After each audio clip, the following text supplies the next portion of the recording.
Well, good morning. It's Tuesday, July 19th. Next week, I'm probably going to be in Orlando, Florida, which is probably going to be way hotter than where I live. So I better be ready for the 100 degrees, maybe more.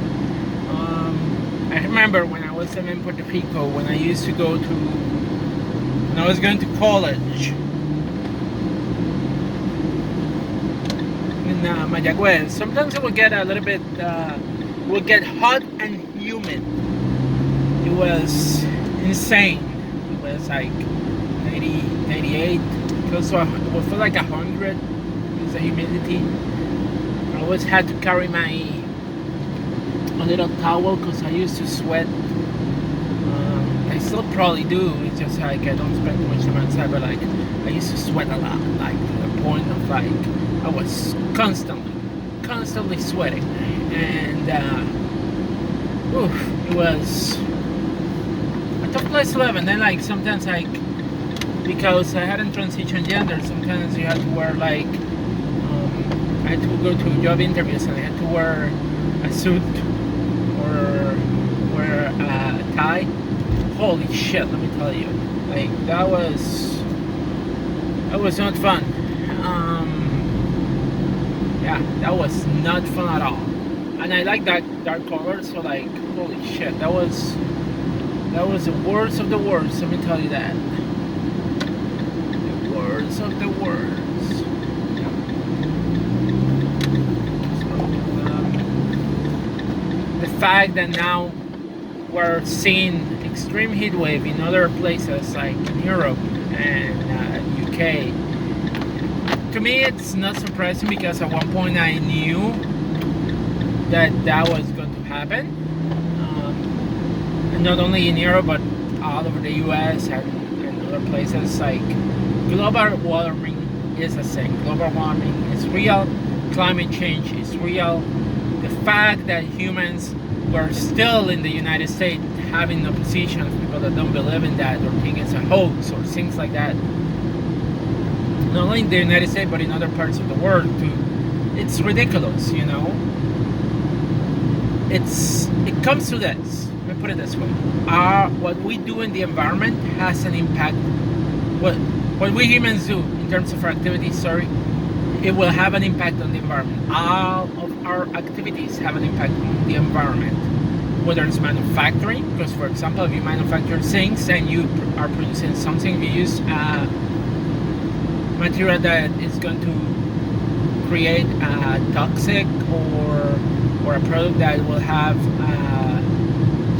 that will not degrade or that will affect the environment in a harmful way, even if it's just a small way, you are creating an impact. You are affecting nature, you know. Same thing when it comes to the greenhouse gases. And what are the greenhouse gases?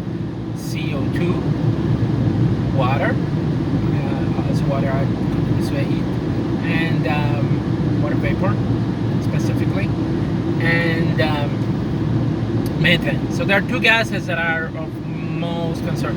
The big one is CO2, and CO2 is caused by combustion. CO2 comes from combustion. You burn gasoline, you produce CO2. Methane comes from sources like landfill gas, where the waste is composed into methane anaerobically, and also cow poop. Cow poop produces a lot of methane, and so we have to figure out how we can control those gases. And the EPA was doing that, but unfortunately the court decided that they can no longer regulate that. So now it's like, what can we do? What can we do to reduce or control greenhouse gas emissions? And let me say it, like right now I'm driving to work, and I used to ride a bicycle and take public transportation. I'm not doing that anymore because public transportation where I live is not that reliable, it doesn't come that often. It's a bit of a hassle to go to where I work with public transportation. We have to take like, I think 2 buses at least, and it's quite complicated to get where I want to go. And that's one of the drawbacks, and I feel like if we can increase public transportation, we can cut emissions from other sources like cars, reduce the amount of CO2 produced by sources of cars. But like, how can you do that, you will need to create a good transportation system so that way everybody can use it, and affordable too. Up here it's affordable, but again it has some drawbacks, and that's one of the things that doesn't help. And that's why I find myself driving my car, which means that I'm generating CO2 just from me driving to work every day. The other things like maybe CO2, we know that CO2 is used by plants and all that kind of stuff. Maybe we can increase our forestation and planting trees that we consume. But we know that that may be a little bit difficult, but that's another option. At the same time, that's not going to be enough, especially when you consider emission sources such as power plants and that kind of stuff. Can we look into other alternatives of energy? We're doing that right now. Is there a way that those alternatives can replace the burning of oil or coal?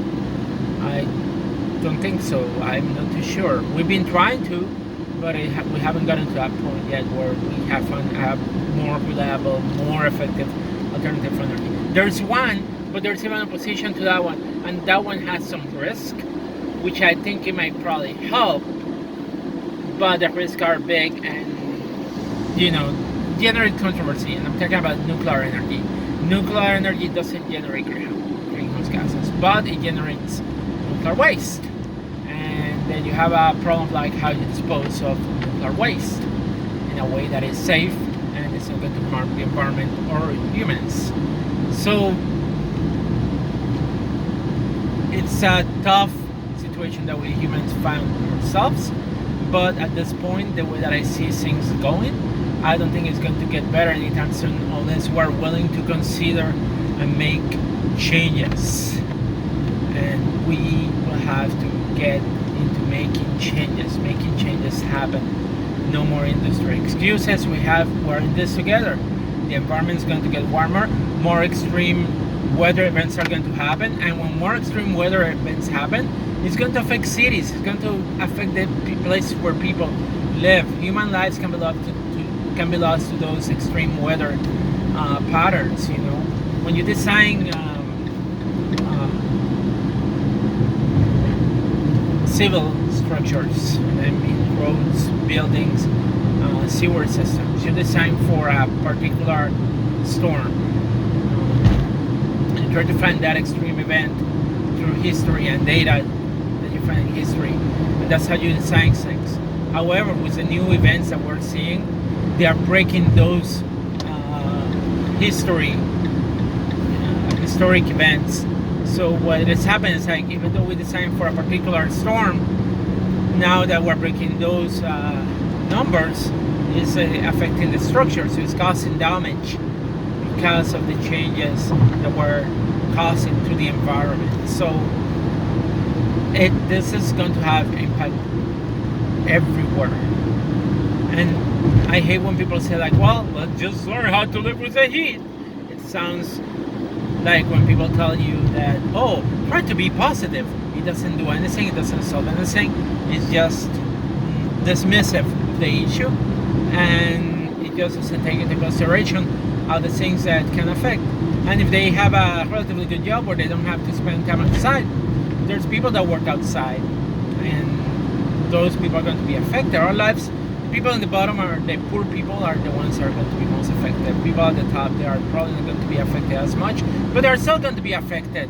But it's ridiculous when they say stupid shit like that, because it's just dismissive of the problem, and it shows that they are not willing and they have not learned anything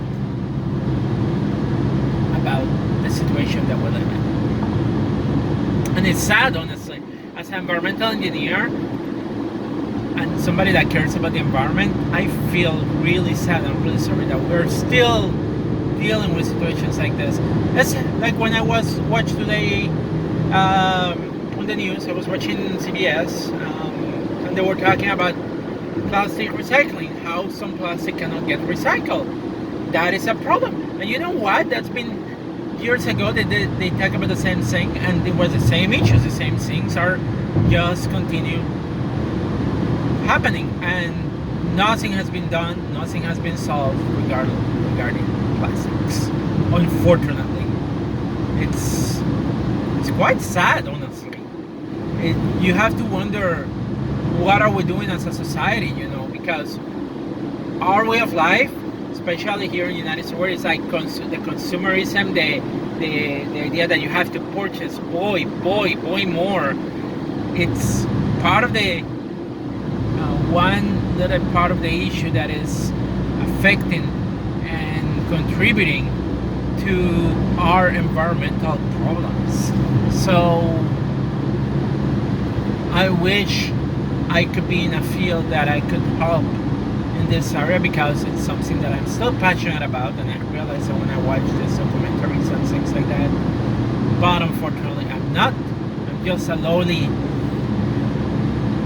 not minimum wage, but worker at Walmart for the time being. But I can see the impact. I can see how we're going as a society, and I wish we will take into consideration those things. And I personally, I wish I could just ditch my car to go to work, and I may see if I can find a way to do that, because I think it's getting to a point where, like, I think I need to do it. Even if it may mean cutting some sacrifice, even though, like, with my car, I got more mobility. I may see if I can change these things, but I know it can affect me, because then, like, instead of taking me a certain amount of time to get to where I want to be, it's going to take me longer to get to where I want to be. So yeah, those are things that I have to keep into consideration, but we'll see. In any case, I hope you have enjoyed my talk. Let me know what you think about global warming. I think we as a society need to be doing more to prevent major catastrophes that are going to happen in the near future. And in honesty, I feel like we're too late, and we're going to see more extreme events happening over the course of the next couple of years, and we have to be prepared for that. And it shouldn't come as a surprise, because we've been warned against this before, but we just chosen to ignore it and continue growing in ways that are unnatural and ways that are damaging to our environment. And the sad part is that there's people that are not willing to do anything about it, and they just want to politicize the issue by saying, like, oh, it's not real, it's a hoax, and yada yada. Those people are the ones that are contributing to this happening, and it's just sad to see that happening. So anyway, that's all I got for now. I'm gonna finish eating something before I get to work, and I want to drink my coffee. Bye everybody, stay safe.